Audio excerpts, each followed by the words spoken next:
మా ప్రయాణం మొదలైంది మురగడ్లోయ అన్న గ్రామానికి, సరుబుజ్జిలి మండలం. కనీస వసతులు కూడా లేని గిరిజన ప్రాంతానికి మేము వెళ్తున్నాం ఇప్పుడు. ఇది వెన్నెల వలస వెనకాల ఒక కొండపైన ఈ గ్రామం ఉంది. కనీసం రోడ్డు వసతి కూడా లేదు. వెన్నెల వలస గ్రామం తాలూకా రిజర్వేర్ దాటాక ఈ విలేజ్కి ఒక మట్టి రోడ్డు, అది కూడా దాన్ని గోర్జి అని చెప్పొచ్చు. కనీసం గ్రామాన్ని గుర్తించడానికి కూడా వీలు లేనట్టుగా ఈ గ్రామం శ్రీకాకుళం జిల్లా సీతంపేట ఏరియాలో ఐటీడీఏ పరిధిలో ఉన్న ఒక గిరిజన గ్రామం. ఇప్పుడు మనం విజువల్స్లో చూడొచ్చు,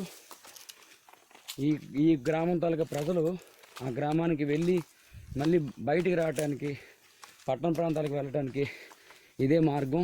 ఒక క్రమమైన మార్గం కూడా లేదు. ఇలా కొండల్లోంచి ఇదిగో ఇలా నడుచుకుంటూనే పైకి వెళ్ళాలి, కిందికి రావాలి. అత్యవసర వైద్య సదుపాయాలు కూడా ఈ గ్రామానికి లేనట్టుగా మనకు తెలుస్తూ ఉన్నాయి. మరి గ్రామాన్ని మా స్వచ్ఛంద సంస్థ ఆధ్వర్యంలో మేము దత్తత తీసుకోవాలన్న ఆలోచనలో ఉన్నాం. అందుకే ఇవాళ నీడ్ అసెస్మెంట్ చేస్తూ ఉన్నాం.